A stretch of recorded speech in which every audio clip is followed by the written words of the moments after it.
2022ல 98 KGs, 2024ல 68 KGs, இப்போ 2025ல still 68 KGs. அப்ப நான் என்ன பண்ணிட்டு இருக்கேன்? ஏன் டெய்லி ஒர்க் அவுட் பண்றேன்? எத வச்சு என்னோட பாடிய வந்து நான் ஃபிட்ன்னு நெனச்சுக்கிறேன் அப்டின்னா, ஒன் ஆஸ்பெக்ட் ஒவ்வொரு எக்ஸர்சைஸும் என்னால எவ்ளோ ப்ரொலாங்கா செய்ய முடியுது. நான் எப்படி செஞ்சுட்டு இருந்தேன், இப்ப எப்படி செய்றேன். ஃபார் எக்ஸாம்பிள் இந்த சுமோ ஸ்குவாட். இது வந்து ஃபர்ஸ்ட் டைம் நான் பண்ணும்போது 10 செகண்ட்ஸ்க்கு மேல ஹோல்ட் பண்ண முடியல. இப்ப 30 செகண்ட்ஸ் ஆராம என்னால பண்ண முடியுது. அதோட ஒரு குட்டி பிரேக்குக்கு திருப்பி நெக்ஸ்ட் சுமோ ஸ்குவாட்க்கு என்னால முடியுது.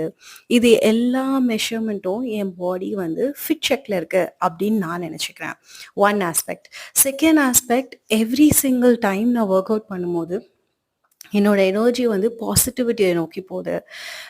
நான் வந்து ஹம்பிளா, கிரவுண்டடா இருக்கிறதுக்கு என்னோட இந்த வொர்க் அவுட் ரொட்டீன் வந்து ரொம்ப ஹெல்ப்ஃபுல்லா இருக்கு.